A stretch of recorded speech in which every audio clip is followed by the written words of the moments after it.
Hello student, study sky में आप सभी लोगों का स्वागत है। जैसे कि हम लोग मैथ के महत्वपूर्ण प्रश्नों को देख रहे हैं, उसी क्रम में यह मैथ का अंतिम यानी तीसरी वीडियो है। यदि आपने इससे पहले 2 वीडियो को नहीं देखा है तो उसको अवश्य देख लें। तो उसी क्रम में शेष जो महत्वपूर्ण प्रश्न हैं उसको इस वीडियो में हम लोग पढ़ेंगे, समझेंगे। यदि आप इन 3 वीडियो को अच्छी तरह से तैयार कर लेते हैं, जो भी प्रश्न बताए गए हैं, तो जिस दिन आपका मैथ का पेपर है उस दिन अगर आप पेपर देने जाएंगे तो लगभग यहाँ से प्रश्न आपको उसमें दिखाई देंगे। अब फेल होने की तो थोड़ा सा भी संभावना नहीं है। अगर आपके अंदर ऐसा लग रहा है कि आप मैथ में फेल हो सकते हैं तो बस ये 3 वीडियो देख कर जाइए, और फेल तो होना नहीं है। ये तो मैं गारंटी के साथ कहता हूँ कि फेल मैथ में होंगे नहीं, आप अच्छे नंबरों से पास होंगे। तो चलिए शेष प्रश्नों को देखते हैं। बिंदु P ब्रैकेट में 2, और Q ब्रैकेट में 10, y के बीच की दूरी 10 मात्रक है। y का मान होगा, यानी y का मान क्या होगा। तो 2 बिंदु दिया है, उनके बीच की दूरी 10 मात्रक दिया है, y का मान पूछा गया है। पहली बिंदु है P 2, और Q 10, y के बीच की दूरी बराबर, बीच की दूरी का फार्मूला लगा देंगे। बीच की दूरी का फार्मूला बहुत ही महत्वपूर्ण है। इस पर आपको सवाल देखने को मिलेगा, या तो डायरेक्ट परीक्षा में आपसे 2 बिंदु दे देगा, पूछ देगा उनके बीच की दूरी बताइए, तो इस फार्मूले से आप निकालेंगे। तो यहाँ पर क्या है कि ये 2 बिंदुओं के बीच की दूरी दे दिया है 10 मात्रक। इसमें मान भरे x1 माइनस x2, यहाँ पर x2 माइनस x1 कर सकते हैं, कोई फर्क नहीं पड़ेगा। तो x1 x2 कहाँ से, तो ये बिंदु है यहाँ से, ये पहला बिंदु x1 y1 x2 y2 मान भर देते हैं। 2 x2 10, y1 -3 y2 minus y 10, इसको माइनस करेंगे तो -8 का वर्ग, -3 y का वर्ग। अंडर रूट हटाना है हमें, तो y का मान निकालना है, तो अंडर रूट हटाने के लिए दोनों पक्षों का वर्ग कर देंगे।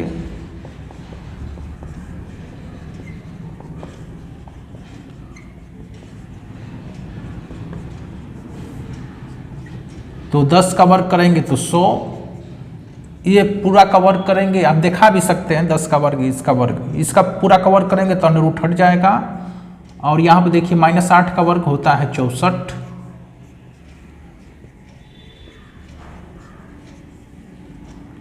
को इधर पक्षांतर कर ले 100 की तरफ, -64,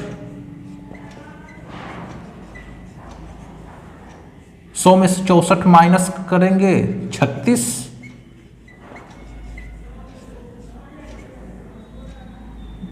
या कह सकते हैं -3 y बराबर, वर्ग हटाएंगे तो ये अंडर रूट में 36, और 36 का वर्गमूल होता है +-6। तो एक बार प्लस चिन्ह लेंगे,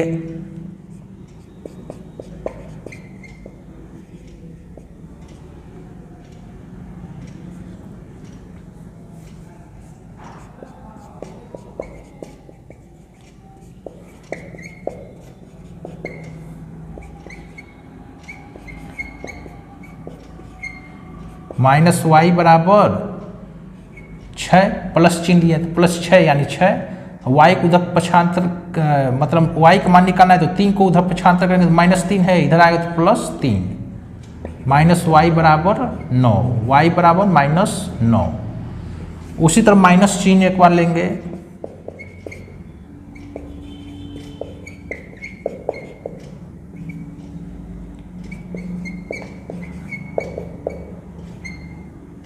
-y, -3 को इधर पक्षांतर करेंगे तो +3, -y बराबर -3, माइनस से माइनस कटा दें, y बराबर 3।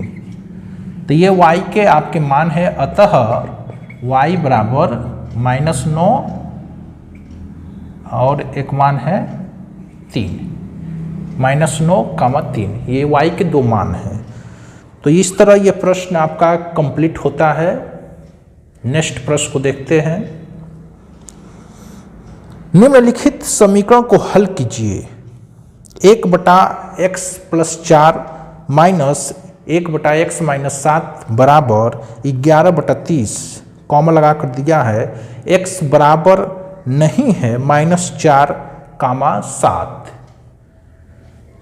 तो x का मान -4 और 7 के बराबर नहीं है।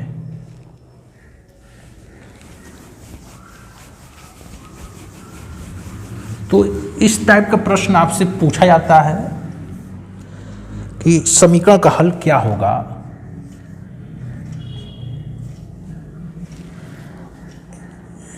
x + 4 माइनस x - 7 बराबर 11/30। यहाँ पर कहा है कि x का मान बराबर नहीं है -4 और 7 के, यानी x का मान इनके अलावा आपको ज्ञात करना है। तो चलिए इसको हल करते हैं। एलसीएम लेकर हल करेंगे।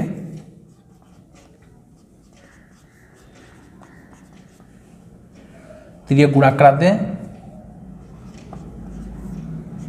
देखिए ये माइनस है, इसका जब x + 4 का 1 में गुणा कराएंगे तो ये माइनस है, तो माइनस का भी अंदर गुणा होगा, तो -x - 4।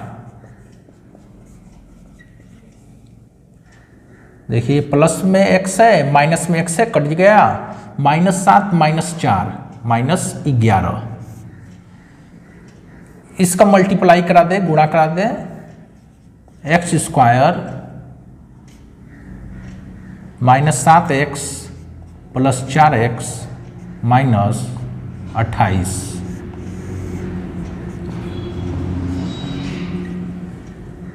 -11 x² -7x + 4x है, घट जाएगा तो माइनस में 3x -28 बराबर 11/30। तो 11 से 11 इस तरह कटा देंगे, -1 बटा में x² -3x -28 बराबर 1/30। तीरे गुणा कर लेंगे, समीकरण बन जाएगा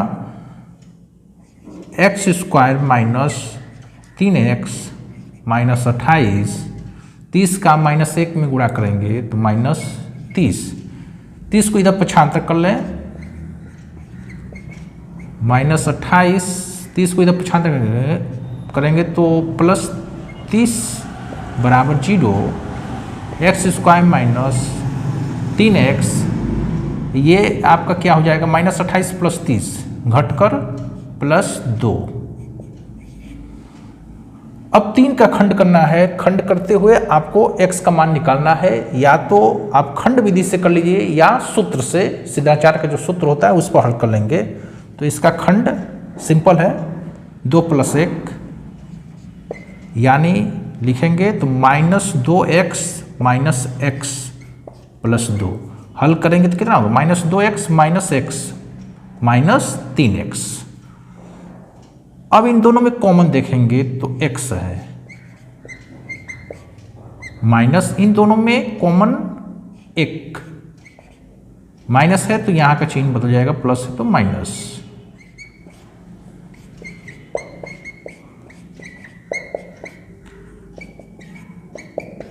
बराबर 0 है।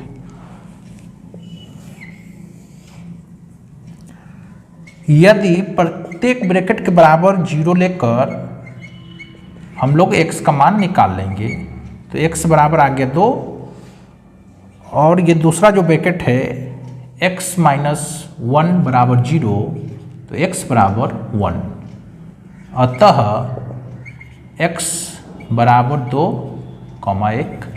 ये x का मान है, समीकरण के मूल है, ठीक ना। समीकरण का मूल कहेगा ज्ञात कीजिए या समीकरण हल कीजिए, बात एक ही है। चलिए नेक्स्ट प्रश्न को देखते हैं। एक रेलगाड़ी एक समान चाल से 360 किमी की दूरी तय करती है। यदि यह चाल 5 किमी प्रति घंटा अधिक होती तो वह उसी यात्रा को 1 घंटा कम समय लेती। रेलगाड़ी की चाल ज्ञात कीजिए।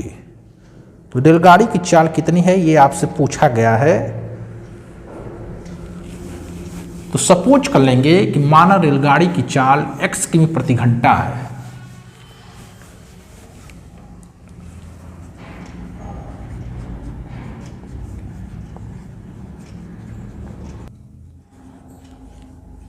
चाल x किमी प्रति घंटा है।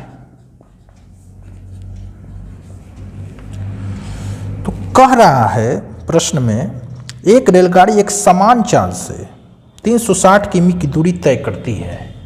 सपोज कर लीजिए यहाँ पर A स्थान से B स्थान पर उसको जाना है। ये दूरी 360 किमी है।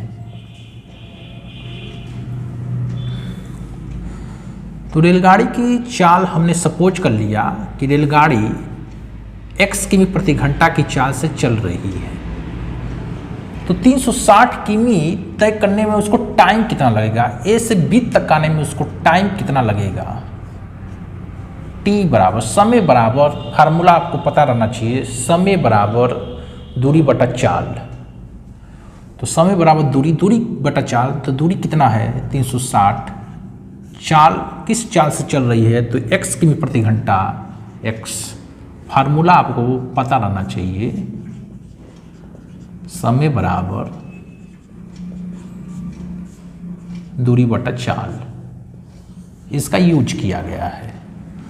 फिर क्या है कि कंडीशन चेंज हो रहा है। रेलगाड़ी 5 किमी प्रति घंटा अपनी चाल को बढ़ा रही है। तो इसको हम फर्स्ट कंडीशन कर देते हैं। पहली स्थिति V1 पहला चाल, V2 अब चाल को 5 किमी प्रति घंटा बढ़ा लेती है, यानी x था अब बढ़ाकर x + 5 किमी प्रति घंटा चाल कर लेती है। तो इसको पहुंचने में अब कितना टाइम लगेगा, तो ये पहले टाइम इतना था जब चाल x किमी प्रति घंटा थी। अब चाल x + 5 हो गई है, चाल बढ़ गई है, तो टाइम कितना होगा, T2 इसे कर लेते हैं। तो दूरी तो वही तय करना है 360 ही, चाल बदल गया है x + 5। तो प्रश्न में कहा है कि जब चाल वो 5 किमी प्रति घंटा अधिक कर लेती है रेलगाड़ी, तो वह यात्रा को 1 घंटा कम समय में तय कर लेती है। तो जाहिर सी बात है, यदि हम अपने चाल को बढ़ाएंगे तो हम जल्दी पहुंचेंगे। कहीं पर हमें जाना है तो हम यदि चाल को अपना तेज करेंगे तो हम वहाँ पर शीघ्रता से पहुँच जाएंगे, जल्दी से पहुँचेंगे। तो वही यहाँ पर भी केस है। तो देखिए यहाँ पर x था चाल, यहाँ पर x + 5 है, तो टाइम में अंतर 1 घंटे का आया है। तो सबसे अधिक टाइम किस में लगा है, तो जब चाल कम थी, x किमी प्रति घंटा थी, ये ज़्यादा टाइम वाला है, T1 ज़्यादा समय लगा है। इसमें आपको समझना होगा कि कौन ज़्यादा समय है कौन कम समय है। उसको ज़्यादा में से कम वाले को माइनस करेंगे, वही अंतर बता रहा है। टाइम का अंतर 1 घंटे का है। देखिए यहाँ पर चाल बढ़ गया है, तो जब चाल बढ़ेगा तो टाइम कम लगेगा। तो अधिक टाइम में से कम टाइम को माइनस करेंगे तो ये अंतर कितने घंटे का मिलेगा। तो प्रश्न में बोला है कि 1 घंटा कम समय में पहुंच जाता है। तो ये आपका अंतर, टाइम का अंतर 1 है, 1 घंटे का है। अब इसमें मान भर देते हैं। T1 360 बटा में x, 360 x + 5 बराबर 1। ऐसे हम लेके इसको हल कर लेंगे, त्रिय गुणा करा लें। 360x प्लस 5 का गुणा 360 में करेंगे 1800 360x बराबर 1। देखिए माइनस में है प्लस में है, 360x माइनस 360x कटा देंगे, बच गया आपका 1800। ये मल्टीप्लाई करा दें x का अंदर, x प्लस 5 में गुणा करा दें तो x स्क्वायर प्लस 5x बराबर 1। तो ये गुणा करके समीकरण बना लेंगे। x स्क्वायर प्लस 5x बराबर 1800, x स्क्वायर प्लस 5x 1800 को इधर पक्षांतर कर लेंगे बराबर 0। ये द्विघात समीकरण बन गया। अगर आपको गुणनखंड आता है तो गुणनखंड पे करेंगे, नहीं आता है तो सिद्धाचार्य के सूत्र से हल करके x का मान निकाल लेंगे, वही आपका आंसर है, क्योंकि आपसे रेलगाड़ी की चाल पूछी गई है। तो यहाँ 5 का अगर गुणनखंड आ रहा है तो गुणनखंड से आप कर सकते हैं। 1800 को 40 से अगर आप कटाएंगे तो 45 बार में कटेगा, इसमें से 40 माइनस करेंगे तो 5 आ जाता है। 5 का खंड 45 माइनस 40, तो 5x की जगह पर लिख सकते हैं 45x माइनस 40x माइनस 1800 बराबर 0। कॉमन इसमें है x प्लस 45, इसमें आपका 40 कॉमन है, माइनस 40 कॉमन ले लेंगे, x माइनस कॉमन है तो चिन्ह बदलेगा, प्लस 40 से 1800 45 बार में कटेगा,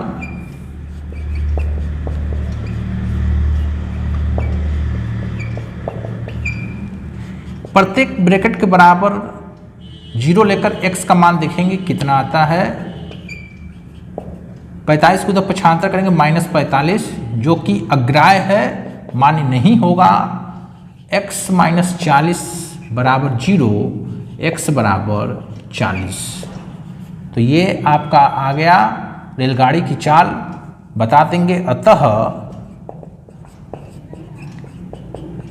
रेलगाड़ी की चाल 40 किमी प्रति घंटा है। तो इस तरह इस प्रश्न का आंसर कंप्लीट होता है। रेलगाड़ी की चाल पूछा गया था तो ये कंप्लीट होता है। रेलगाड़ी पर आपके प्रश्न पूछे जाते हैं तो ये आपको प्रश्न आना चाहिए। नेक्स्ट प्रश्न को देखते हैं। निम्नलिखित रैखिक समीकरण युग्म को हल कीजिए। तो रैखिक समीकरण युग्म दिया गया है, उसे आपको हल करना है। चलिए इसको हल करते हैं। बहुत ही महत्वपूर्ण प्रश्न है। अधिकांश इस वीडियो में हम लोग दीर्घोत्तरी प्रश्न को ही हल करने वाले हैं, जो काफ़ी महत्वपूर्ण प्रश्न है, जो इस बार की परीक्षा में पूछे जा सकते हैं। वही सब प्रश्न हैं। 15/x minus y plus 22/x plus y plus y बराबर 5। ये समीकरण 1 और 40/x minus y plus 55/x plus y बराबर 13 समीकरण 2। तो ये दो समीकरण दिए गए हैं, इसी को हल करना है, मतलब x y का मान ज्ञात करना है। देखिए समीकरण काफ़ी लेंदी समीकरण है, तो इसको जोड़ने घटाने पर किस तरह इसको हल करें। तो इस टाइप का अगर सवाल आपको मिल जाए तो इसको क्या करना होगा कि आपको सपोज करके इसको छोटा बनाना पड़ेगा। सपोज क्या करना है, माना 1/x माइनस वाई बराबर a तथा 1/x प्लस वाई बराबर b रखने पर, तो जहाँ जहाँ 1/x माइनस वाई है वहाँ पे रखेंगे, 1/x प्लस वाई है वहाँ पर b रखेंगे। तो यहाँ पर हम लोग रखते हैं 15। इसको अगर आप तोड़ेंगे तो इस तरह तोड़ के लिख सकते हैं,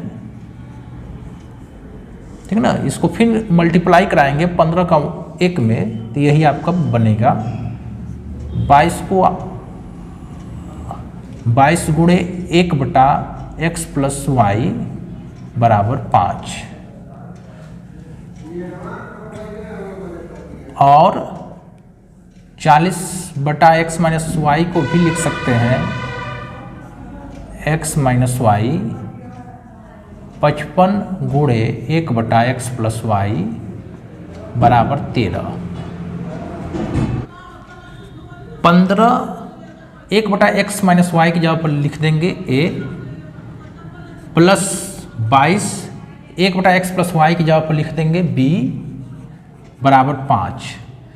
नाम रख देंगे समीकरण 3 और 40 1/x माइनस वाई की जगह पर a 55 b बराबर 13। ये समीकरण आपका 4 है। अब इन्हीं दोनों समीकरणों को आपको हल करना है। यदि हम इन दोनों को हल करें विलोपन विधि से तो या तो a या तो b इनमें से किसी एक को आपको बराबर करना पड़ेगा। चलिए बराबर करते हैं। यदि हम a को बराबर करें तो a को बराबर करेंगे तो 15a है और 4 नंबर समीकरण में 40a है। कितना से गुणा करें कि a पक्ष दोनों में बराबर हो जाए। तो इसमें 15a में समीकरण 3 में 8 से गुणा कर देंगे और समीकरण 4 में 3 से गुणा कर देंगे।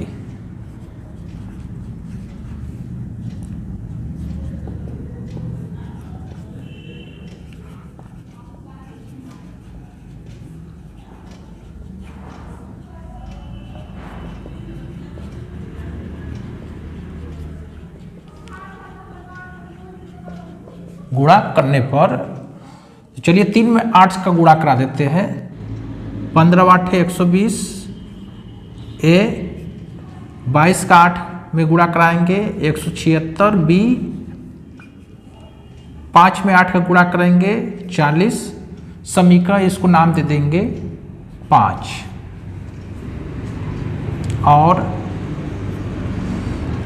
समीकरण 4 में 3 का गुणा करना है। 3 से गुणा करा दें। 40 का 3 में गुणा करेंगे 120 a 3 का 55 में गुणा करेंगे 165 b 3 का 13 में 39 13 समीकरण ये आपका हो गया 6।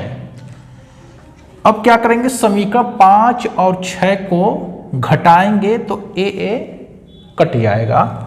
समीकरण 5 माइनस 6 से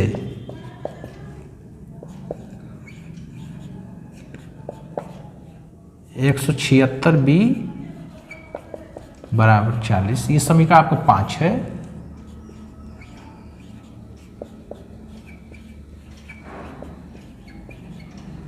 ये समीकरण आपका 6 है।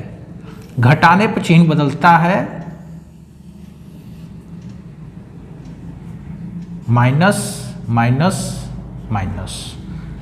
ये 120a माइनस 120 से कट गया। 176 में से 165 माइनस करेंगे तो 11b बचेगा।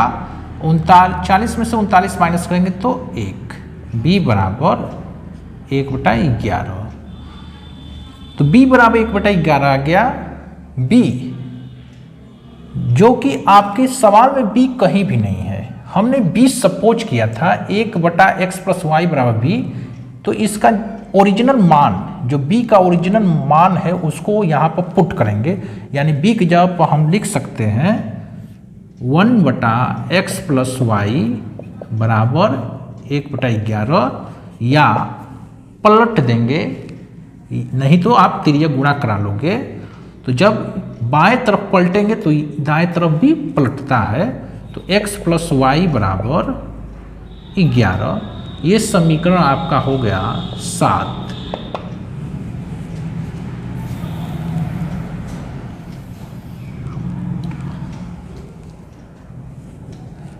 जो b का मान है उसे आप किसी भी समीकरण में 3 में रख लीजिए या 4 में रख दीजिए, किसी में भी रखकर ए का मान निकाल लेंगे। चलिए समीकरण 3 में रखते हैं।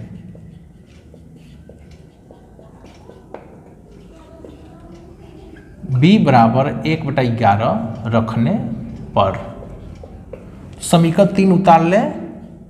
15a + 22b बराबर 5, ये समीकरण आपका 3 है। समीकरण 3 को वहां पर लिख लिए। अब b का मान यहां पर पुट कर देते हैं। 22 गुणे b की जब रख देंगे 1/11 बराबर 5, 11 से 22 कट जाएगा 2 बार में। 15a + 2 बराबर 5। 15a 2 को 5 की तरफ पक्षांतर कर लें तो -2 हो जाएगा। तो 5 में से माइनस करेंगे 2 तो 3। a बराबर 3/15 कटाएंगे 3 से तो 3 कम 3, 3 × 5 = 15। तो a बराबर आ गया।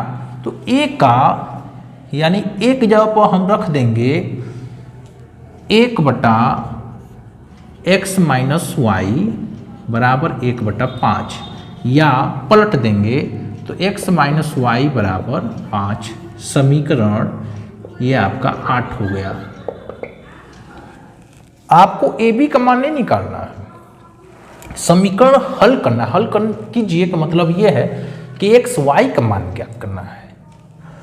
तो ये देखिए 2 छोटे छोटे समीकरण आपको प्राप्त हुए हैं। ये 7 नंबर समीकरण है, ये 8 नंबर है। अब इन्हीं को जब आप हल कर देंगे जोड़ने घटाने पर, तो एक्स वाई का मान निकल जाएगा, आपका आंसर कंप्लीट हो जाएगा। तो चलिए इसको हल करते हैं। देखिए जोड़ने पर वाई वाई कट जाएगा, यहाँ प्लस में है, यहाँ माइनस में है। समीकरण 7 + 8 से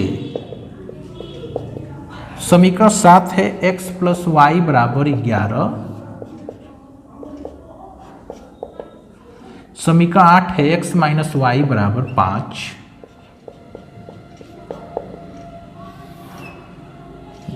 वाई वाई कट जाएगा, प्लस माइनस में है। x x जुटेगा तो 2x, ये 11 आप 5 जोड़ेंगे तो 16। x बराबर 16/2 कटाएंगे तो x बराबर 8। तो x का मान 8 आ गया। अब किसी भी समीकरण 7 में या 8 में रख दीजिए तो आपको y का मान निकल जाएगा। समीकरण चलिए रख देते हैं, x का मान निकला है तो 7 में रख देते हैं। x बराबर 8 रखने पर x + y बराबर 11, ये समीकरण आपका 7 है। 8 + y बराबर 11, y बराबर 11 - 8, y बराबर 3। अतः x बराबर 8 तथा y बराबर 3, ये आपका हल है। तो कंप्लीट होता है इस तरह ये प्रश्न। काफ़ी महत्वपूर्ण ये भी प्रश्न है, दीर्घोत्तरी प्रश्न है, तो ध्यान देना है आपको।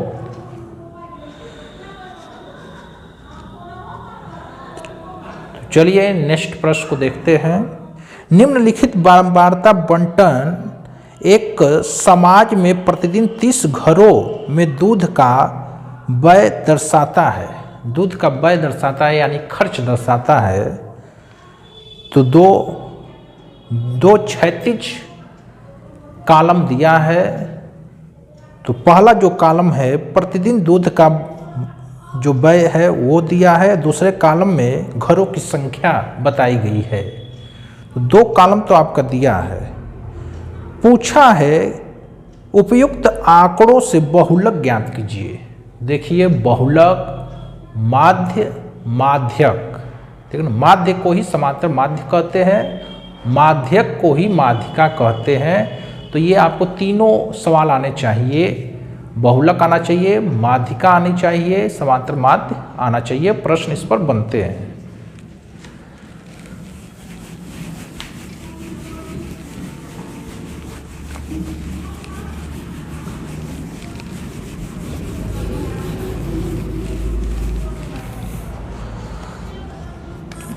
तो हल करेंगे तो जो कॉलम क्षैतिज दो कॉलम दिए गए हैं उसको आपको हल में उतारना पड़ेगा।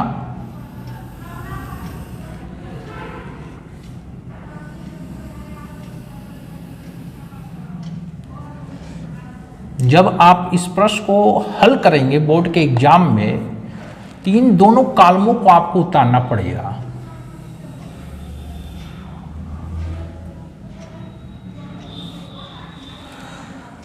तो पहले वाले कॉलम का नाम है प्रतिदिन दूध का व्यय।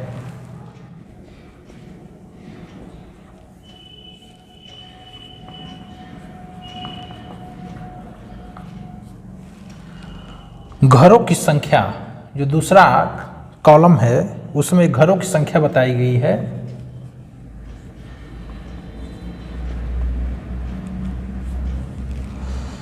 तो ये वर्ग अंतराल के रूप में प्रतिदिन व्यय दिखाया गया है।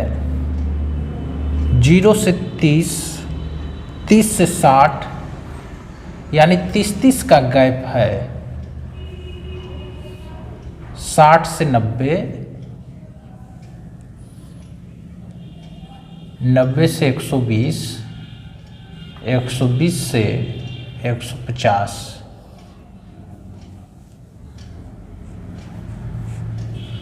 घरों की संख्या 5, 6, 9, 5, 6, 9, 6, 4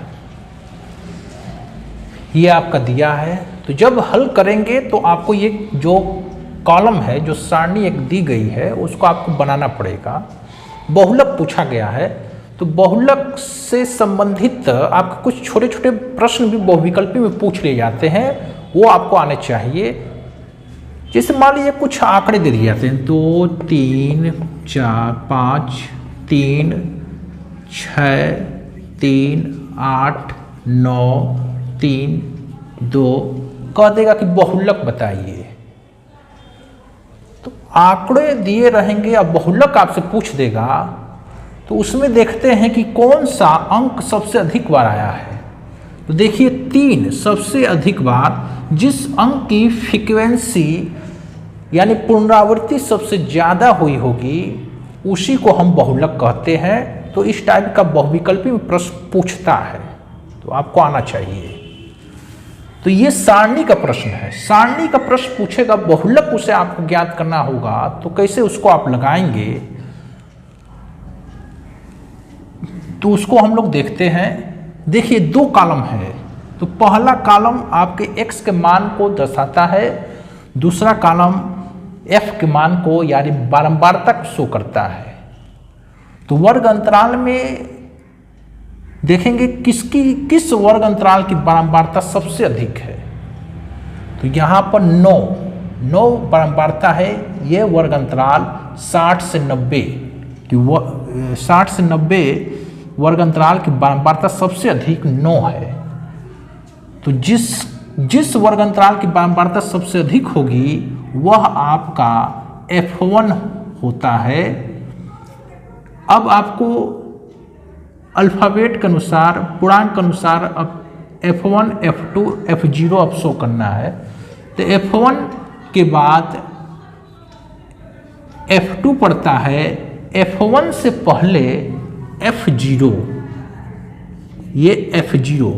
तो इस तरह आपको मान पता कर लेना है कि F1 कौन सा मान होगा और F2 कौन सा मान होगा, F0 कौन सा मान होगा। तो देखिए मान आसान है, लेकिन उसके लिए आपको पहले F1 मान खोजना पड़ेगा। तो F1 मान यानी जो सबसे बड़ी बारंबारता होती है वही F1 होती है। उसके आगे F2, उसके पीछे जो मान होता है बारंबारता का वो F0 होता है। ठीक, तो इसे आप चाहें तो एक जगह यहाँ पर नोट करके इसको दिखा सकते हैं कि F0 6 है, F1 9 है, F2 6 है। इसके बाद वर्ग अंतराल पाते हैं। ठीक, ये जिसकी वार्ता सबसे अधिक है, इसी से हमें मतलब है। इसको आप चाहें तो परीक्षा में काला पेन से इसको घेर सकते हैं। तो इसमें यल का मान 60 है। यल यानी निम्न सीमा, निम्न सीमा इसे कहते हैं। उच्चतम सीमा 90 है, तो निम्न सीमा लोएस्ट सीमा आपकी 60 है। और इसमें यच चाहिए, यच यानी वर्ग अंतराल में कितने का अंतर है, वो यच का मान होता है। तो 60 से 90 के बीच में कितने का अंतर है, 30 का अंतर है। तो डायरेक्ट आप यच बराबर 30 लिख सकते हैं, और नहीं तो आप इसको दिखा सकते हैं। 90 में से 60 को माइनस करेंगे तो 30, या डायरेक्ट आप एच बराबर 30 लिख देंगे। तो इस तरह आप पहले मान को नोट कर लेंगे, उसके बाद बहुलक का फार्मूला लिखेंगे, उसमें मान को पुट कर देंगे। तो चलिए इसको हल करते हैं। तो सूत्र इसको लिखेंगे पहले,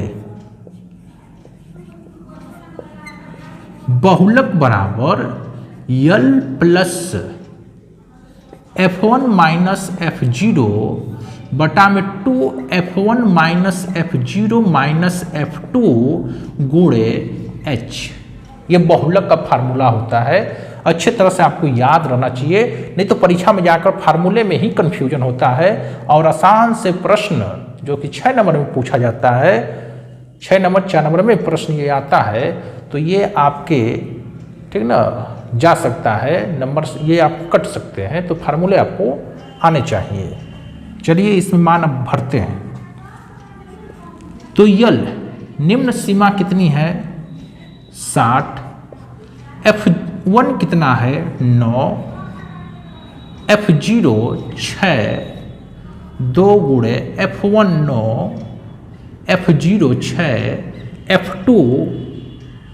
F2 भी 6 ही है, गुणे यच वर्ग अंतराल में अंतर भी आपका निकाले थे तो 30 है,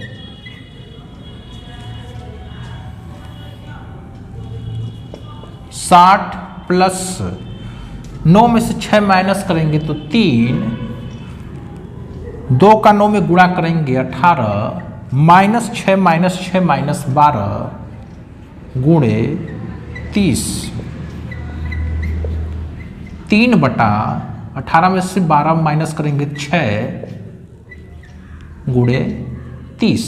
6 से इसको कटा दे 5 बार में। 60 प्लस 5 का गुणा 3 में करेंगे 15, 60 और 15 जोड़ेंगे तो 75। तो इस तरह इस सवाल का बहुलक जो पूछा गया था उसका आंसर 75 है। तो काफी सिंपल सवाल है। अगर दम है तो फार्मूले में है। परीक्षा में कभी भी फार्मूला आप लिखें तो उसको काली पेन से बॉक्स में बंद कर दें, इस तरह उस पर नजर जाता है फार्मूले पर। तो फार्मूला आपका मेन है, उसको आपको याद रखना है। तो इस तरह ये प्रश्न आपका कंप्लीट हुआ। नेक्स्ट प्रश्न को देखते हैं। बिंदु P ब्रैकेट में -4,6 बिंदुओं A ब्रैकेट में -6,10 और B ब्रैकेट में 3,-8 को मिलाने वाले रेखाखंड को किस अनुपात में विभाजित करता है। तो दो बिंदु हैं A B, इनको मिलाने वाली रेखाखंड को एक अन्य बिंदु P है -4,6 करा किस अनुपात में उसको विभाजित कर रही है। तो विभाजन किस अनुपात में, यानी M1 संबंधी M2 का मान आपसे पूछा गया है। काफी महत्वपूर्ण प्रश्न है। तो दो बिंदु दिया है A और B को मिलाने वाला रेखाखंड, ऐसा आपका बोला गया है। तो A जो बिंदु है -6,10 और B बिंदु दिया है 3,-8। ठीक, तो इन दोनों बिंदुओं को जो मिलाने वाली रेखाखंड है, इसी को एक अन्य बिंदु है जो P है, इसका मान दिया है -4,6, किस अनुपात में विभाजित कर रही है, किस अनुपात में ये रेखाखंड को काट रही है, ये अनुपात m1 संबंधी m2 का मान आपसे पूछा गया है। चलिए उसको ज्ञात करते हैं। तो काफी सिंपल है, सीधे आपको अनुपात पूछे, फार्मूला लगाइए। x बराबर m1 x2 plus m2 x1 बटा में m1 प्लस m2। इस फार्मूले से आप अनुपात निकाल लेंगे। x बराबर ये फार्मूला लगा है, आप चाहे तो y बराबर लगा सकते हैं। y बराबर m1 x2 plus m2 y बराबर, तो इस तरह आप कर सकते हैं। चाहे तो आप y बराबर फार्मूला लगा सकते हैं, y बराबर m1 y2 plus m2 y1 बटा में m1 प्लस m2। चलिए इसमें मान भरते हैं। तो देखिए AB जो दिया है, ये जो दो बिंदुएं हैं, यहाँ से आपका x1 y1 का मान निकलेगा, यानी आप x1 y1 x2 y2 मान दिखा देंगे, शो करा देंगे। x मान, ये जो मध्य में बिंदु है, ये आपका x का मान -4 है और y का मान 6। अब इस सूत्र में मान भर देते हैं। तो x आपका कितना है, का मान है -4, m1 नहीं पता है, ये तो हमसे पूछा गया है, ये तो हमें ज्ञात करना है। x2 कितना है, तो 3 है, m2 ज्ञात करना है, x1 -6 है, m1 प्लस m2। तिर्यक गुणा उड़ा कराकर अनुपात ज्ञात करने की कोशिश करेंगे।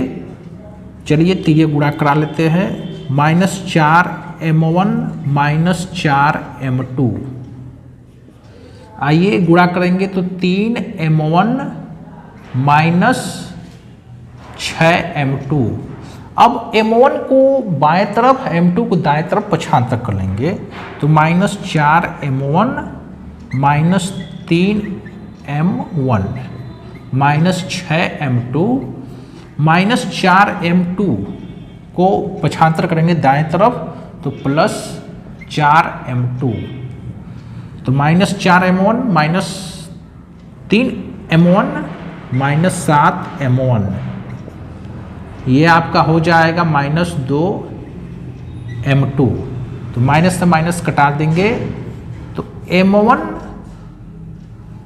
बटा में m2, यहाँ पर अनुपात बनाया जा रहा है, बराबर 2/7। इसको जब आप तिर्यक गुणा कराएंगे तो फिर यही आपको मिल जाएगा, यही मिलेगा। तिर्यक गुणा कराएंगे तो 7 m1 बराबर 2 m2। तो हमसे अनुपात पूछा गया था, तो यहाँ से हमने इसको अनुपात में बदला है। m1 के बटा में m2 को भेजा है और 2 के बटा में 7 को भेज दिया गया है, अनुपात में चेंज हो गया है। या इसको हम ऐसे लिख सकते हैं, m1 संबंधे m2 बराबर 2 संबंधे 7। तो ये प्रश्न कंप्लीट हो रहा है। तो वीडियो को देखते रहिए, लाइक और शेयर और सब्सक्राइब का बटन दबाते रहिए, अधिक से अधिक लोगों को चैनल से जोड़िए। चलिए नेक्स्ट प्रश्न को देखते हैं। त्रिभुज ABC में सिद्ध कीजिए कि सेक ब्रैकेट में B + C बटा में 2 बराबर कोसेक A बटा 2। ये आपको सिद्ध करके लाना है।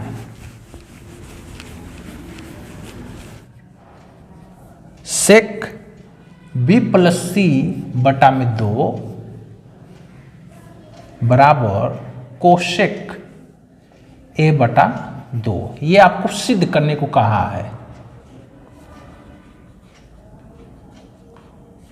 अब प्रश्न में बोला था कि त्रिभुज ABC में सिद्ध करना है, त्रिभुज ABC में। चलिए LHS उतारते हैं। ये LHS बायां पक्ष लगाकर दायां पक्ष में आना है, RHS लाना है। तो देखिए ये प्लस, यहाँ पर B + C है और जो दाएं पक्ष में लाना है, यहाँ पर कोड चेंज हो गया है, A/2 लाना है आपको। लेकिन प्रश्न में शुरू में ही कह दिया है त्रिभुज एबीसी में आपको प्रूफ करना है। त्रिभुज के तीनों कोणों का योग आपको पता है। त्रिभुज के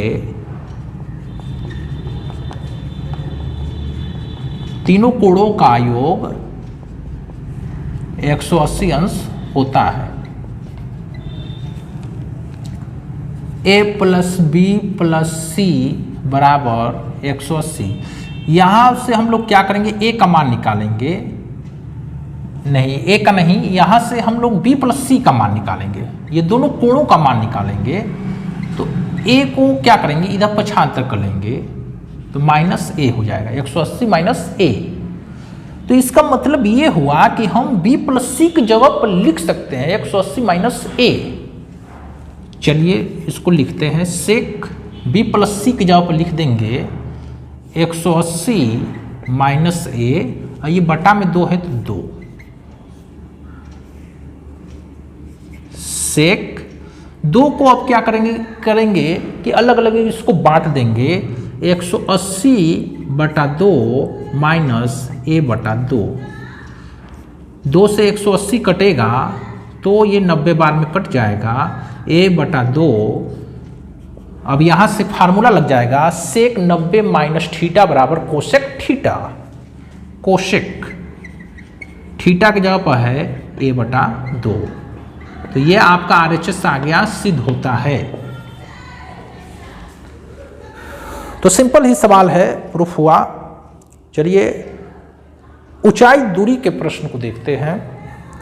10 मीटर ऊंचे भवन के शिखर से एक केबल टावर के शिखर का उन्नयन कोण 60 अंश है और उसके पाद का अवनमन कोण 45 अंश है। टावर की ऊंचाई ज्ञात कीजिए।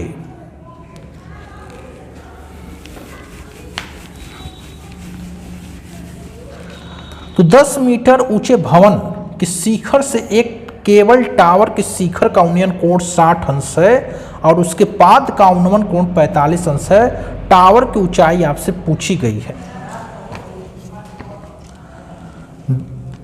10 मीटर ऊंचा भवन है और एक केबल टावर है।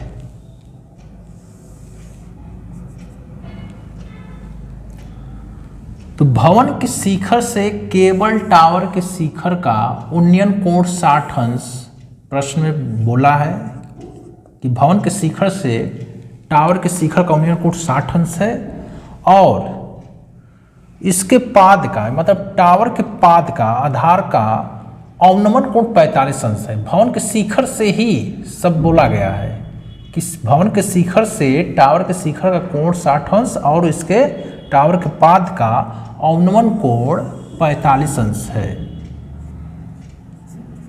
अवनमन कोण है तो यहां पर भी आप दिखा देंगे ऊपर 45 अंश। अब टावर की ऊंचाई आपसे पूछी गई है। सपोज कर लेंगे, माना टावर की ऊंचाई h मीटर है और ये देखिए टावर से ये भवन की दूरी भी नहीं पता है, प्रश्न में नहीं दिया है।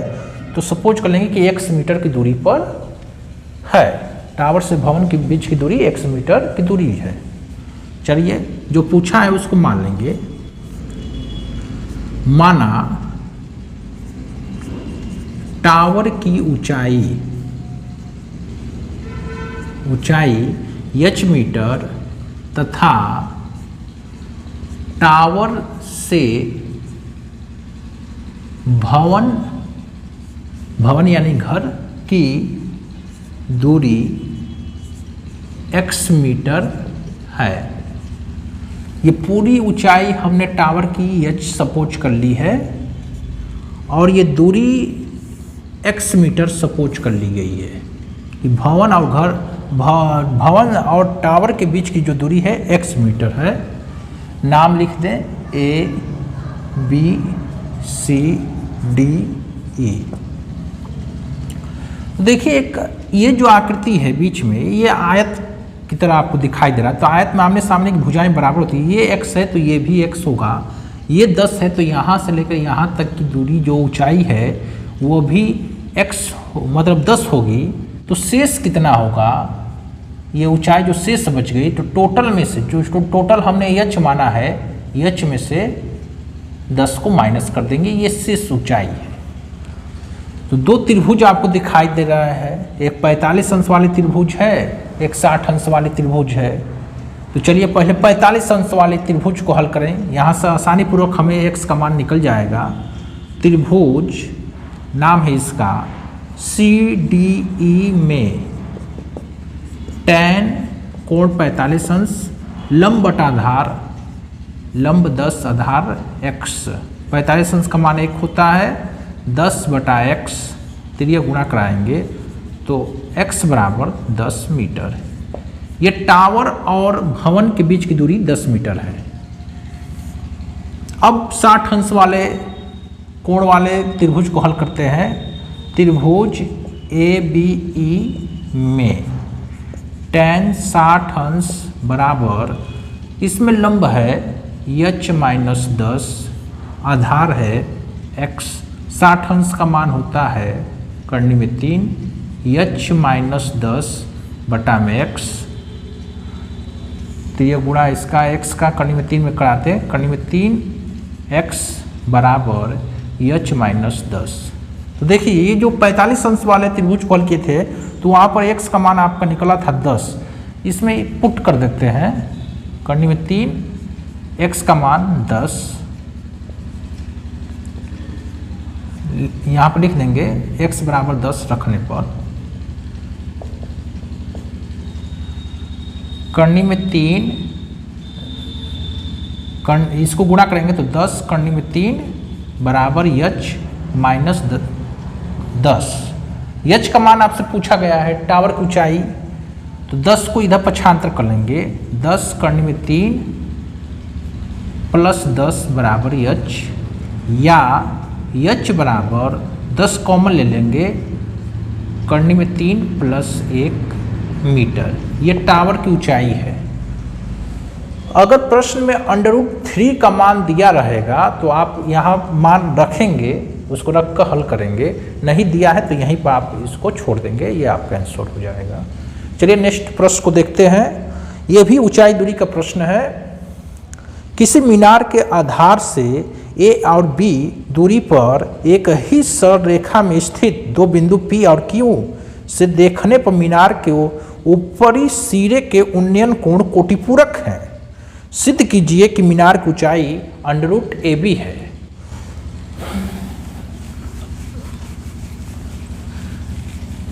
तो पढ़ के इसका चित्र बना लेंगे।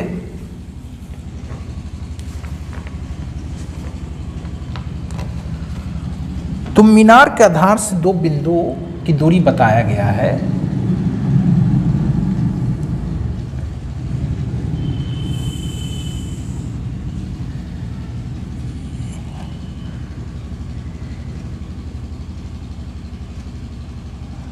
AB की दूरी पर दो बिंदु P और Q हैं, P और Q,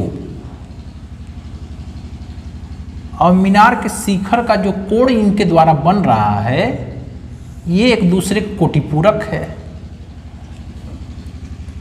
तो मीनार से P की दूरी बताया है कि A मीटर की दूरी पर है। मीनार से Q की दूरी B मीटर है, ये बताया गया है प्रश्न में, आपसे कहा गया। और जो इनके द्वारा मीनार के शीर्ष पर जो कोण बन रहा है, बनाया जा रहा है, वह एक दूसरे के कोटिपूरक कोण बन रहे हैं। अगर यहाँ पर थीटा है तो Q द्वारा जो कोण बन रहा है वह कोटिपूरक यानी 90 माइनस थीटा। किसी भी कोण का कोटिपूरक कोण पता करना होता है तो उसे 90 में से माइनस किया जाता है। तो यहाँ पर अगर थीटा है तो इसका कोटिपूरक यहाँ पर यानी 90 माइनस थीटा कोटिपूरक कोण कहलाता है। थीटा का कोटिपूरक कोण 90 माइनस थीटा होता है। नाम रख दें AB। तो दो त्रिभुज हैं, अब इन्हीं को आपको हल करना है, लेकिन यहाँ मीनार की ऊंचाई नहीं पता है, वही हमें प्रूफ करना है कि मीनार की ऊंचाई √AB। तो हमें मानना पड़ेगा कि माना मीनार की ऊंचाई h मीटर है,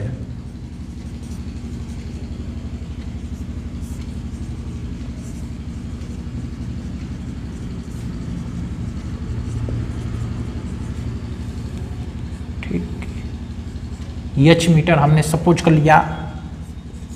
पहले छोटे वाले त्रिभुज को हल करेंगे। त्रिभुज ए बी पी में ऊंचाई दूरी में अधिकांश आपका tan का ही यूज होता है।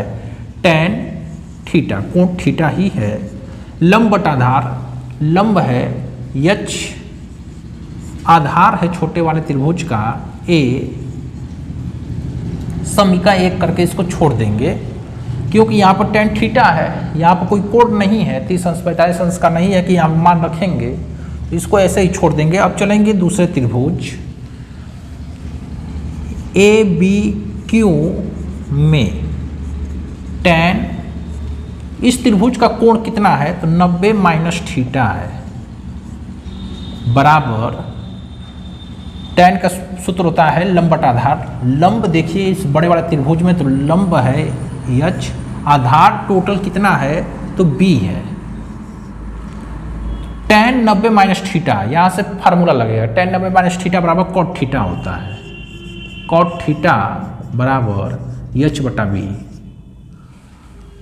तो cot को हम लिख सकते हैं, cot थीटा बराबर फार्मूला होता है 1 बटा tan थीटा। तो फार्मूले अच्छी तरह से आपको याद रहने चाहिए। अब क्या करेंगे, tan थीटा की जगह पर हम समीकरण 1 से tan थीटा वाला मान रख देंगे और प्रूफ हो जाएगा। तो रख देते हैं, tan थीटा की जगह पर हम रख सकते हैं h बटा a बराबर h बटा b। यहाँ पर लिख देंगे समीकरण 1 से tan थीटा बराबर h बटा a रखने पर।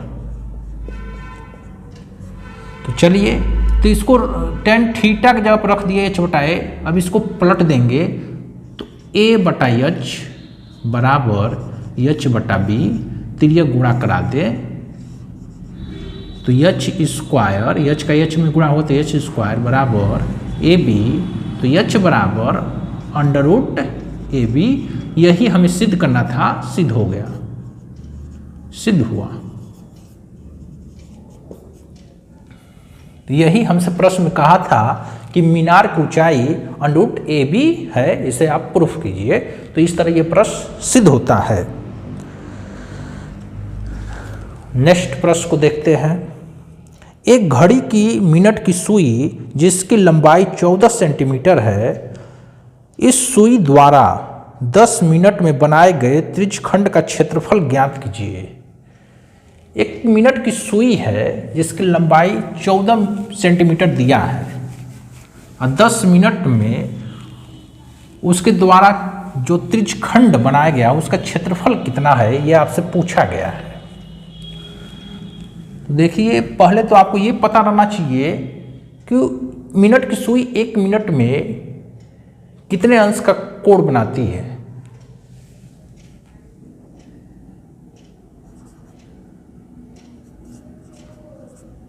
मिनट की सुई 1 मिनट में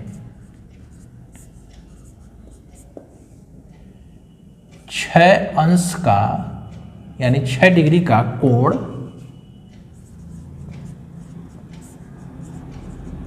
बनाती है, ये आपको पता रहना चाहिए। तो 10 मिनट में वो कितना कोण बनाई होगी। 10 मिनट में बना कोण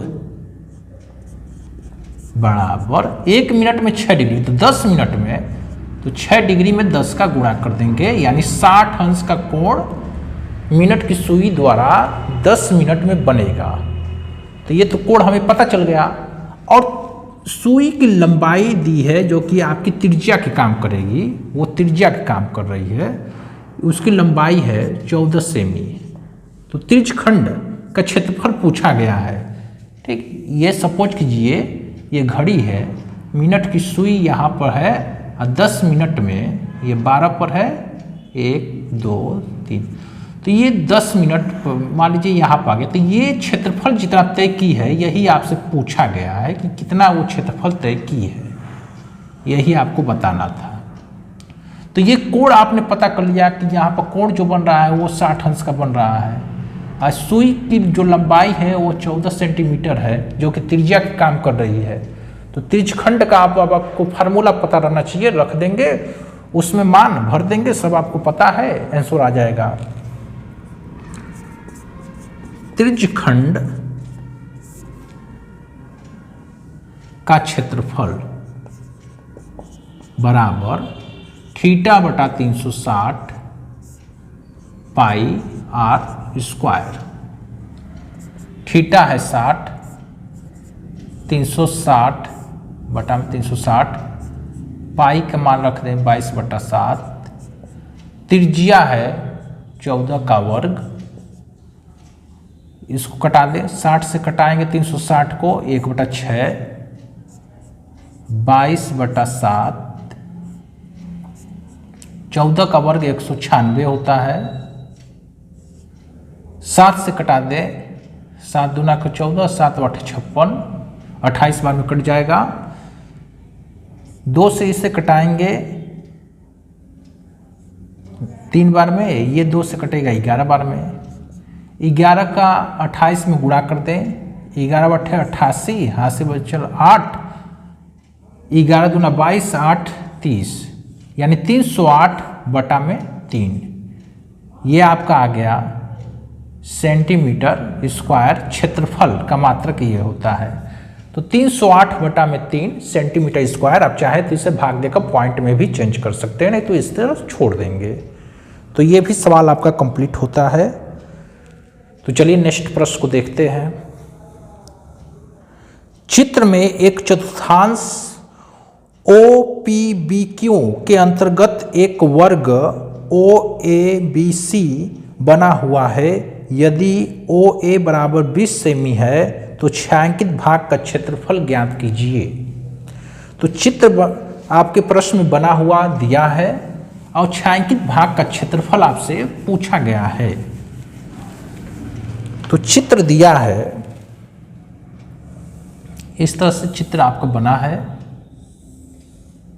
ये चतुर्थांश है, इसी के अंतर्गत ये वर्ग है। नाम लिख देते हैं, OCQBPA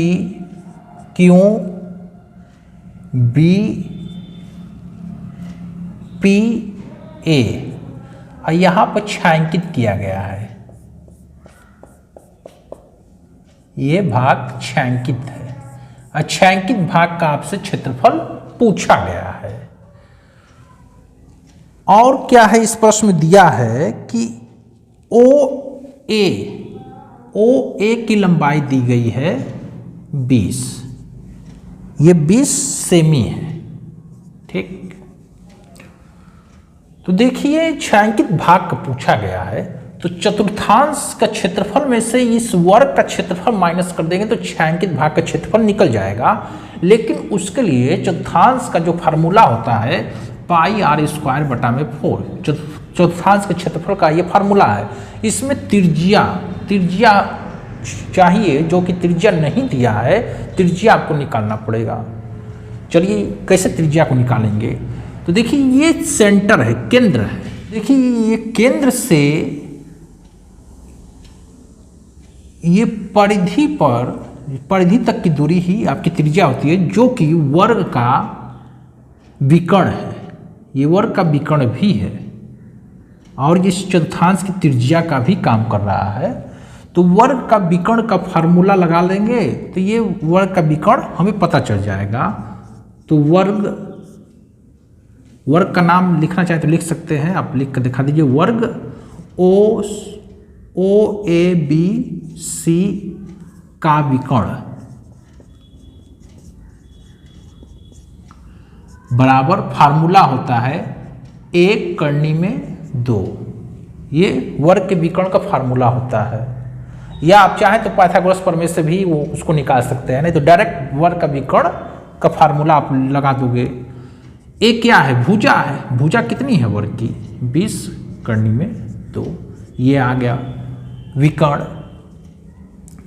अब छायांकित भाग पूछा गया, अतः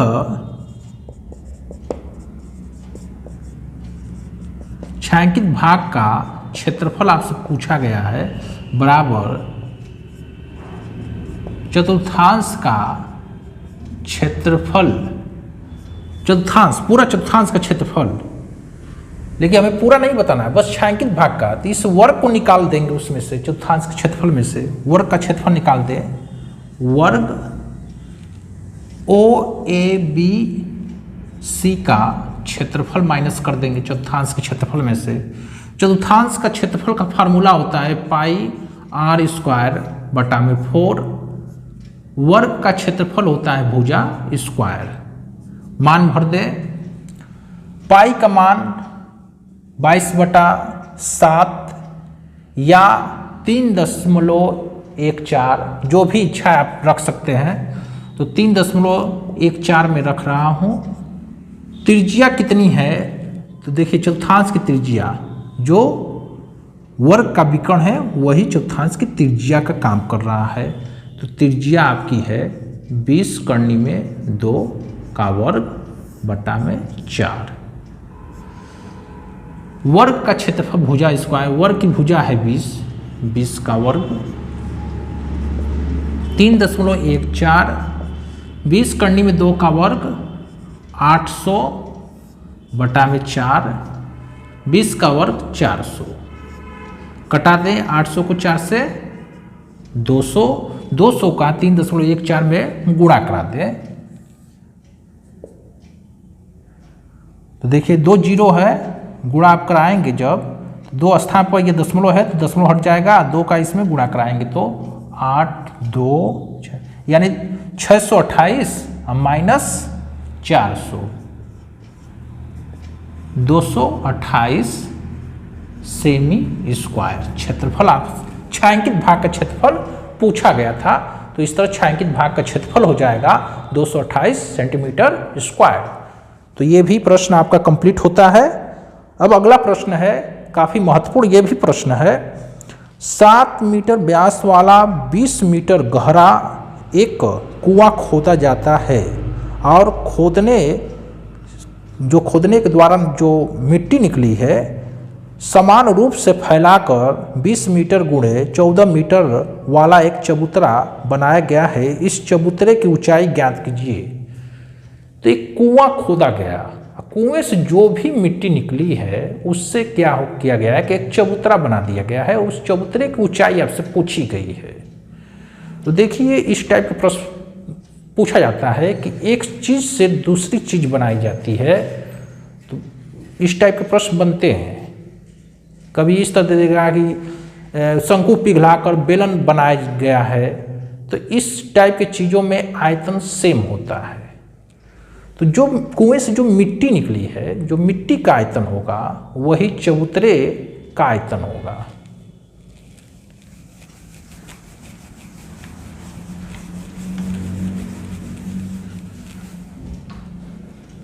तो कुएं का व्यास दिया है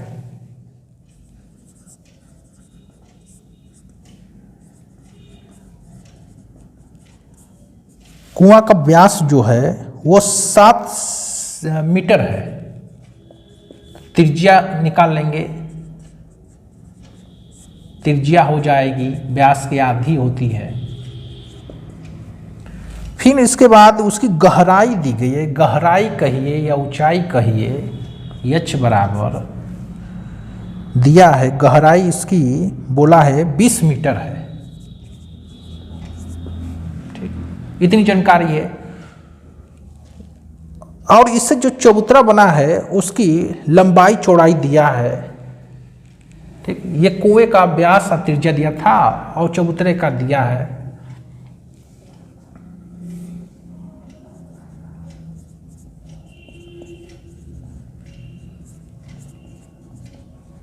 चबूतरे की लंबाई 22 है, लंबाई को L से दर्शाते हैं।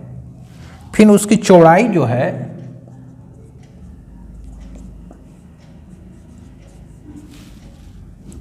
14 मीटर है। ऊंचाई आपसे पूछी गई है, ऊंचाई को S से दर्शाते हैं। ठीक, तो देखिए कभी भी एक चीज से दूसरी चीज यानी या दोनों एक दूसरे पर डिपेंड हो तो उसी कंडीशन में क्या होता है कि आयतन सेम होता है। तो कुएं से जो मिट्टी निकली है उसका आयतन और चबूतरे का आयतन सेम होगा।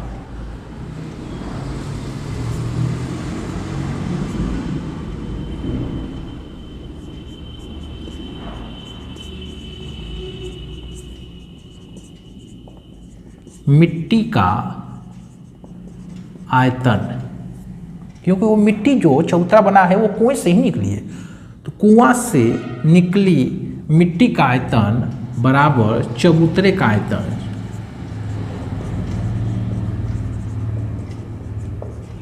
तो कुआं बेलन के आकार का होता है तो आयतन का फार्मूला लगाएंगे पाई आर स्क्वायर एच, ये बेलन का फार्मूला आयतन का होता है। चबूतरा कैसा होता है तो वह घनाभाकार होता है, उसमें लंबाई चौड़ाई ऊंचाई तीनों दिखाई देती है। तो घनाभ का आयतन यल बी एच, लंबाई गुणे चौड़ाई गुणे ऊंचाई, मान भर दें 22/7 पाई का मान। त्रिज्या आपका है 7/2 वर्ग। ऊंचाई यहाँ पर ध्यान दीजिए, यहाँ पर दो जगह एच एच, तो ये जो एच है यह आपके कुएं की ऊंचाई है। तो ऐसा है कि मैं इसको कैपिटल बना लेता हूँ कि भिन्नता दिखाई देनी चाहिए, तो यहाँ पर हम लोग कैपिटल कर लेते हैं। ये आपके कुएं से निकली हुई मिट्टी की आयतन में हमने कैपिटल एच यानी कुएं की ऊंचाई हमने कैपिटल एच ले लिया है। तो कुएं की ऊंचाई है 20 और यल जो है लंबाई जो है 22, चबूतरे की लंबाई 22, चौड़ाई है 14 और ऊंचाई आपसे पूछा गया है, एच का मान पूछा गया है 22/7। 7 का वर्ग होता है 49, 2 का वर्ग 4 गुणे 20, 22 गुणे 14 गुणे एच। 7 से कटा दे 49 को 7 बार में, 4 से 20 को कटाएंगे तो 5 बार में। तो 22 गुणे 7 गुणे 5, 22 गुणे 14 गुणे एच।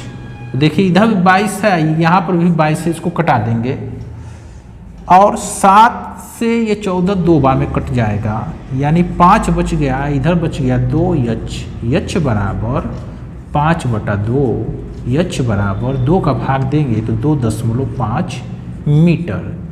यानी जो चबूतरे की ऊंचाई आपसे पूछा गया है वह 2.5 मीटर है। तो इस तरह सिंपल प्रश्न है, थोड़ा सा लॉजिक इस टाइप के प्रश्नों में रहता है, तो ये आंसर आपका कंप्लीट होता है। चलिए नेक्स्ट प्रश्न को देखते हैं। क्रमशः 6 सेमी, 8 सेमी और 10 सेमी त्रिज्याओं वाले धातु के 3 ठोस गोलों को पिघलाकर एक बड़ा सा ठोस गोला बनाया जाता है। इस गोले की त्रिज्या ज्ञात कीजिए। मतलब जो बड़ा सा गोला बना है पिघलाकर इन 3 गोलों को, उस बड़े से गोले की त्रिज्या कितनी है ये आपसे पूछा गया है।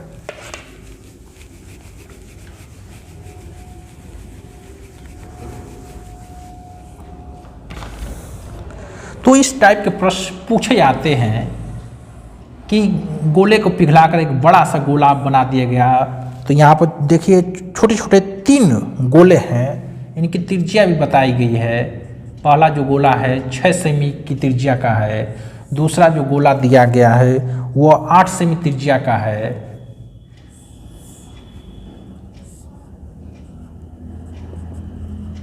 तीसरा जो गोला है वह 10 सेमी त्रिज्या का है,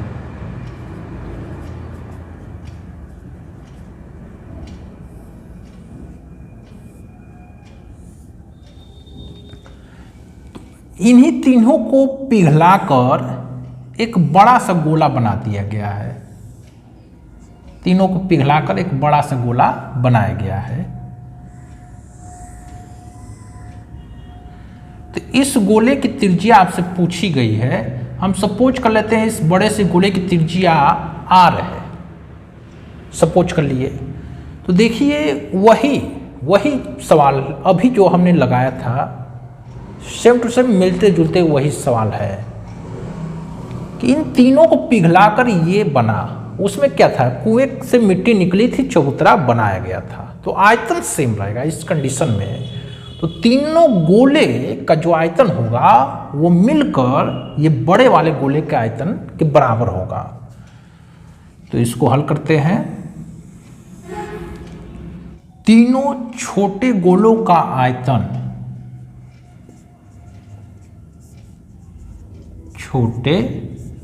तीनों छोटे गोलों का आयतन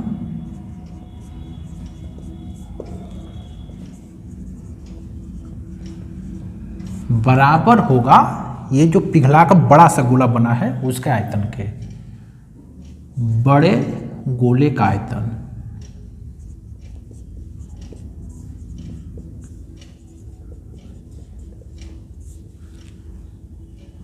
तो गोले का आयतन का सूत्र होता है 4/3 पाई आर घन। तो यहाँ पर तीन छोटे छोटे गोले हैं, तो ये R1 कर देंगे पहला गोला जो है, जो पहला छोटा गोला है उसके लिए, ये दूसरा का गोला के लिए R2 का घन प्लस 4/3 पाई R3 पर घन बराबर 4/3 पाई R घन। बड़े गोले की त्रिज्या हमने R ही सपोज किया है। देखिए यहाँ पर 4/3 पाई आपका कॉमन है, कॉमन ले लेंगे तो R1 पर 3, R2 पर 3 घात, R3 पर 3 घात बराबर 4/3 पाई R पर 3 घात। देखिए 4/3 पाई इधर भी है, 4/3 पाई उसको कटा देंगे। अब मान भर देते हैं। R1 6 है, 6 पर 3 घात, R2 आपका 8 है, 8 पर 3 घात, R3 आपका 10 है, 10 पर 3 घात, इधर बच गया क्या, R पर 3। तो 6 का घन 216, 8 का घन 512, 10 का घन 1000 R पर 3 घात, या R पर 3 घात बराबर, इन सबको जोड़ेंगे तो जोड़ा जाए इसको 8 1 2 7 तो 1728 R बराबर 1728 का घनमूल निकालेंगे। तो 1728 का घनमूल, ये आपका घनमूल है 12 का, तो 12 सेमी। तो ये R बराबर 12 सेमी आ गया, जो कि बड़े गोले की त्रिज्या है। नीचे लिख कर बता देंगे, अतः बड़े गोले की त्रिज्या 12 सेमी है। तो ये भी आपका कंप्लीट होता है प्रश्न। नेक्स्ट प्रश्न को देखते हैं। कोई तंबू एक बेलन के आकार का है जिस पर एक शंकु अध्यारोपित है। यदि बेलनाकार भाग की ऊंचाई और व्यास क्रमशः 2.1 मीटर और 4 मीटर है तथा शंकु की तिर्यक ऊंचाई 2.8 मीटर है, तो इस तंबू को बनाने में प्रयुक्त कैनवास का क्षेत्रफल ज्ञात कीजिए। साथ ही 500 रुपये प्रति मीटर स्क्वायर की दर से इसमें प्रयुक्त कैनवास की लागत ज्ञात कीजिए। ध्यान दीजिए कि तंबू के आधार को कैनवास से नहीं ढका जाता है, यानी तंबू के आधार में कैनवास का यूज नहीं हुआ है, ये आपसे बोला गया है।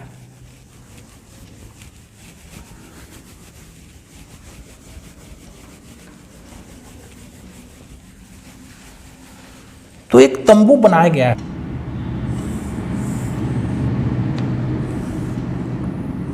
आधार जो है जो तंबू बनाया गया है वो बेलनाकार है और ऊपर एक शंकु अध्यारोपित है, इसे कैनवास के कपड़े से बनाया गया है। तो ये जो बेलनाकार जो भाग है इसकी ऊंचाई और व्यास दिया है। ऊंचाई दिया है 2.1 मीटर, 2.1 मीटर में इसकी ऊंचाई है, और व्यास दिया है 4 मीटर दिया है। तो व्यास यानी त्रिज्या कितनी होगी, व्यास की आधा 2 मीटर होगी। ठीक, उसके बाद जो है शंकु की तिर्यक ऊंचाई दिया गया है, तिर्यक ऊंचाई ये तिर्यक ऊंचाई से यल से दर्शाते हैं 2.8 मीटर। तो इस तरह चित्र बनाकर जो मान दिया है उसको हम लोग शो करा देते हैं। तो इस तरह शो करा देंगे। उसके बाद इसमें पूछा गया था कि इसको बनाने में कितना कैनवास लगा है, कैनवास की मात्रा आपसे पूछा गया है। तो कैनवास कहाँ पर लगता है? तंबू बनाने में कैनवास कपड़ा वक्रपृष्ठ पर लगता है। तो कैनवास हमें ज्ञात करना है। तो कैनवास की मात्रा बराबर लिखेंगे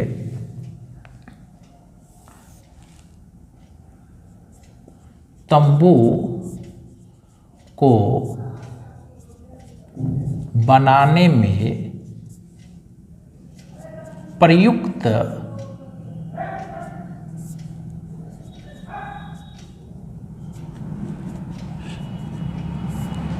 कैनवास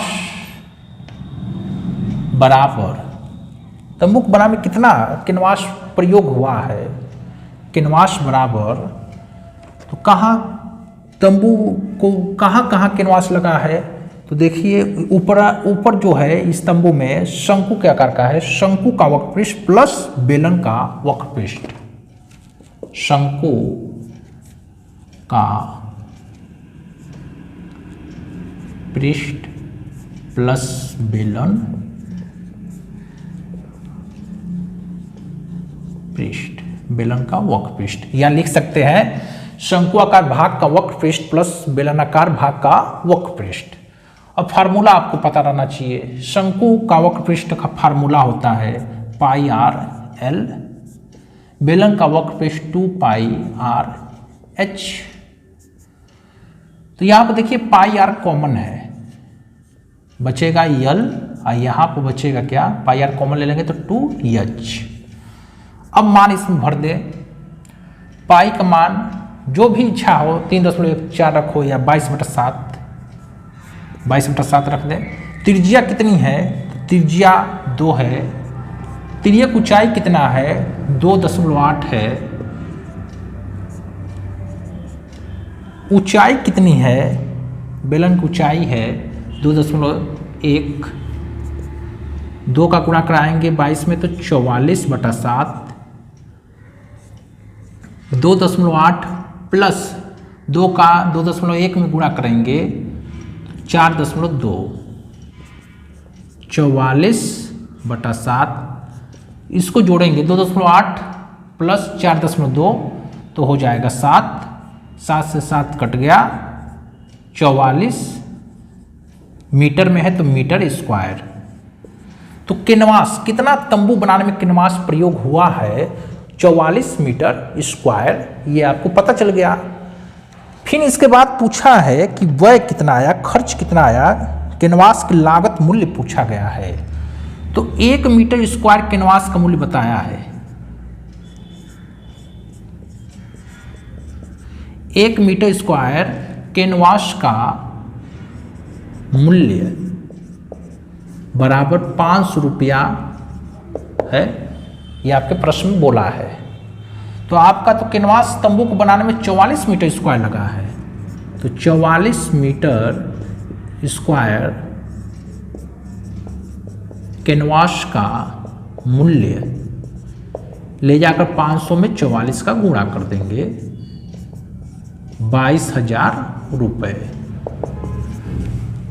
तो इस तरह ये प्रश्न कंप्लीट होता है। बड़ा प्रश्न था, देखिए ये इसको हम लोगों ने सिंपल ढंग से इसको लगा दिया। उम्मीद करता हूँ आप लोगों को पूर्णतः ये सवाल समझ में आ गया होगा। नेक्स्ट प्रश्न को देखते हैं, जो कि आपका ये आखिरी प्रश्न है, अंतिम प्रश्न है। तो चलिए इसको हल करते हैं। एक भिन्न 1/3 हो जाती है जब उसके अंश में 1 घटाया जाता है, और वह 1/4 हो जाती है जब हर में 8 जोड़ा जाता है। वह भिन्न ज्ञात कीजिए। तो देखिए संख्या पर, भिन्न पर और आयु से संबंधित प्रश्न आपके पूछे जाते हैं, तो इनको आपको तैयार रखना है। चलिए तो इसको हल करते हैं। तो भिन्न आपसे पूछा गया है, तो माना भिन्न x/y है, माना भिन्न x/y है। प्रथम प्रश्नानुसार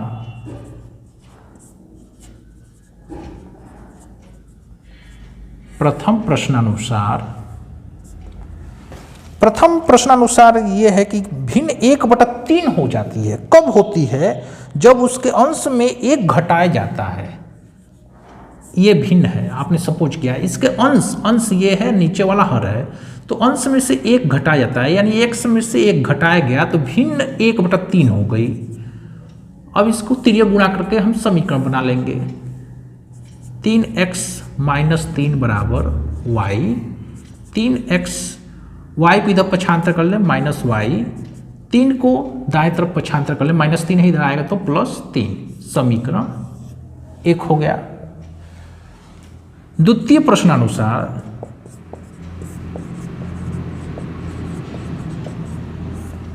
प्रश्नानुसार आप देखेंगे कि कह रहा है कि भिन्न 1/4 हो जाती है जब हर में 8 जोड़ दिया जाता है।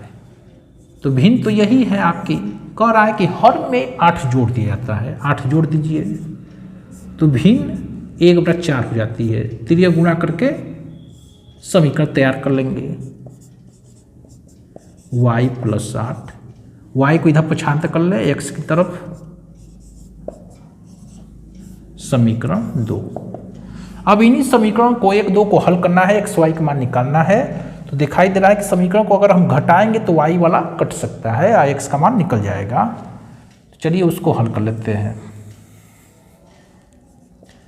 समीकरण 1 - 2 से समीकरण 1 है 3x - y बराबर 3, समीकरण 1। समीकरण 2 है 4x - y बराबर 8,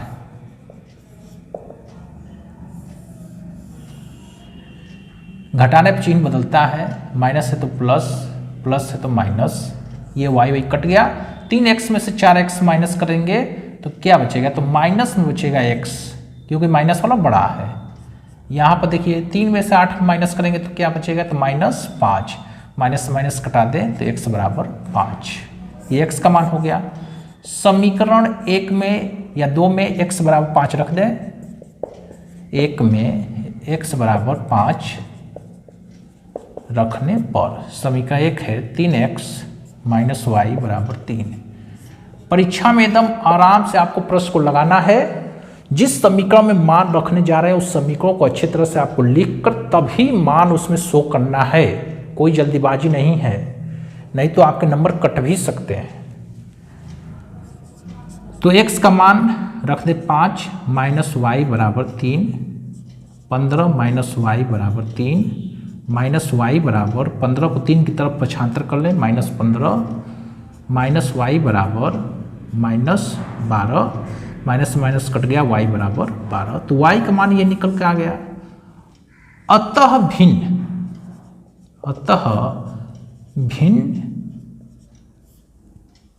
भिन्न बराबर क्या माने हैं? x बटा y, मान इसमें शो कर दीजिए। x कितना आया आपका? 5 बटा y का मान कितना है? 12, 5 बटा 12 है, अतः भिन्न बराबर 5 बटा 12 है। तो इस तरह मैथ के महत्वपूर्ण जो प्रश्न थे जो इस बार के बोर्ड के एग्जाम में ये देखे जाएंगे, तो मेरे द्वारा आप लोगों को बतला दिया गया है, वो भी काफ़ी सिंपल ढंग से बतलाए गए हैं। तो उम्मीद करता हूँ कि आप लोगों को ये सभी प्रश्न समझ में आए होंगे और इनको आप अच्छी तरह से पढ़ के परीक्षा के दिन जाइएगा, देखिएगा आपका पेपर बहुत अच्छा जाएगा, मैथ में आप अच्छा करके आएंगे। तो यह प्रयास मेरा कैसा लगा तो इसको आपको बतलाना है, बतलाएंगे कैसे, इसके लिए लाइक का बटन दबाना है और चैनल को सब्सक्राइब करना है और भी बच्चों को चैनल को सब्सक्राइब करवाना है कि और भी बच्चे इस चैनल से जुड़ सके। आने वाली परीक्षा के लिए आप सभी लोगों को मेरे तरफ से, इस संस्था की तरफ से हार्दिक बधाइयाँ हैं।